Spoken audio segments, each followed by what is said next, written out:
Shri P Nandakumar. Sir, ശ്രദ്ധേയമായ നേട്ടങ്ങളാണ് KSRTC നടത്തിയിട്ടുള്ളത്.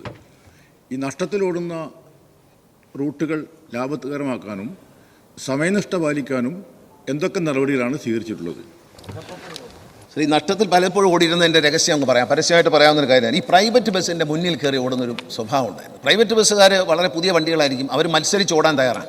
പക്ഷേ നമ്മുടെ ഡ്രൈവർമാർ അതിന് മത്സരിച്ച് ഓടാൻ തയ്യാറല്ല. മത്സരിച്ച് ഓടിയാൽ അപകടം ഉണ്ടാക്കും. അതുകൊണ്ട് ആദ്യം തന്നെ ഒരു പോളിസി, ഞാൻ മന്ത്രിയായിട്ട് വന്നപ്പോൾ ഒരു തീരുമാനം എടുത്തു. ഈ പ്രൈവറ്റ് ബസ്സിൻ്റെ തലയ്ക്കൽ ഓടുന്ന പരിപാടി നമുക്ക് നിർത്താം.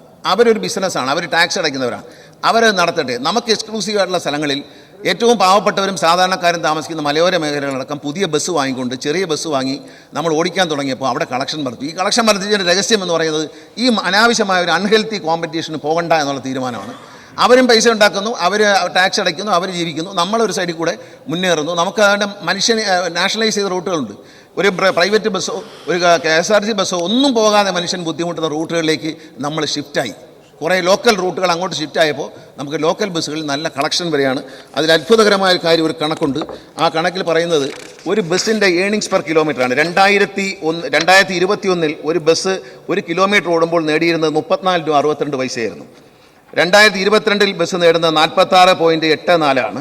2023 48.16 2024 48.46 2025 50.88 2026 ഇന്ന് വരെ 31/1 വരെ ഏതാണ്ട് 50.81 എന്ന് പറയുമ്പോൾ ഇന്ത്യയിലെ ഏറ്റവും വലിയ ശരാശരിയാണ് ഈ ഏണിങ്സ് പെർ കിലോമീറ്റർ. ഇന്ത്യയിലെ ഏറ്റവും വലിയ ഏണിങ്സ് പെർ കിലോമീറ്ററാണ് സാർ. ബഹുമാനപ്പെട്ട മുഖ്യമന്ത്രി. ബഹുമാനായ മന്ത്രി പറഞ്ഞപ്പോൾ ഈ പ്രൈവറ്റ് ബസ്സുകൾ ഓടുന്ന സ്ഥലത്ത് ഈ KSRTC ബസ് ഓടാതിരിക്കുക അതൊരു നയമായിട്ട് പറയുന്ന പോലെ തോന്നി. അങ്ങനെ വന്നാൽ അത് വലിയ പ്രയാസങ്ങളുണ്ടാക്കും. അൺഹെൽത്തി കോമ്പറ്റീഷൻ പാടില്ല എന്ന് പറയുന്നത് ശരിയാണ്, അത് ഒഴിവാക്കുന്നത് നല്ലത് തന്നെയാണ്.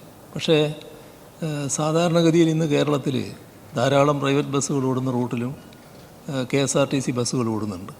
അവിടെ നിന്നെല്ലാം KSRTC ബസ്സുകൾ പിൻവലിക്കുക എന്നൊരു നയം നമ്മുടെ ഗവൺമെൻറ്റിന് സ്വീകരിക്കാൻ പറ്റുന്നൊരു കാര്യമല്ല. അത് ആ തരത്തിലേക്ക് പോയാൽ അത് വിഷമായി മാറുന്നതുകൊണ്ടാണ് അത് വ്യക്തമാക്കുന്നത്. പ്രൈവറ്റ് ബസ്സുമായി അൺഹെൽത്തി കോമ്പറ്റീഷൻ അല്ല. പ്രൈവറ്റ് ബസ് ഓടുന്ന എല്ലാ സ്ഥലത്തും മാറുന്ന പ്രശ്നമേ ഇല്ല. ഈ പ്രൈവറ്റ് ബസ് ഓടുന്ന സ്ഥലത്തെല്ലാം നമ്മൾ വണ്ടി ഓടുന്നുണ്ട്. പക്ഷേ ഞാൻ പറഞ്ഞത് തീരെ വണ്ടിയില്ലാത്ത സ്ഥലങ്ങളിലേക്ക് നമ്മൾ വണ്ടികൾ ഓടിച്ചപ്പോൾ കളക്ഷൻ കിട്ടി.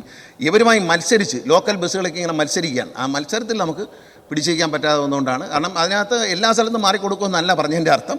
അങ്ങനെ എല്ലാ സ്ഥലത്തും മാറിക്കൊടുക്കത്തില്ല. കാരണം പ്രൈവറ്റ് ബസ്സിൻ്റെ കുത്തകകൾ തകർത്തുകൊണ്ടാണ് KSRTC മുന്നേറുന്നത്.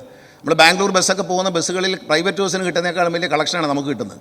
നമ്മൾ ആ കോമ്പറ്റീഷനിൽ മുന്നിലുണ്ട്, നല്ല വണ്ടി വാങ്ങിച്ചതിൻ്റെ മുന്നിലുണ്ട്. ദീർഘദൂര സർവീസുകൾ മുഴുവൻ നമ്മുടെ കയ്യിലാണ്. ഈ ലോക്കൽ ബസ്സുകളിലാണ് പലപ്പോഴും പുതിയ വണ്ടി വാങ്ങിച്ചപ്പോൾ ചെറിയ ബസ്സുകൾ വാങ്ങിച്ചാൽ നമുക്ക് ഉൾപ്രദേശങ്ങളിലെല്ലാം, പ്രത്യേകിച്ച് മലയോര മേഖലകളിൽ ട്രൈബൽ ഏരിയകളിലൊക്കെ നമുക്ക് ഓടിക്കാൻ കഴിയുന്നുണ്ട്. ഒരു കാരണവശാലും പ്രൈവറ്റ് ബസ്സിൻ്റെ അടുത്ത് മാറിക്കൊടുക്കും എന്ന് പ്രതീക്ഷിക്കേണ്ട, അത് മാറില്ല.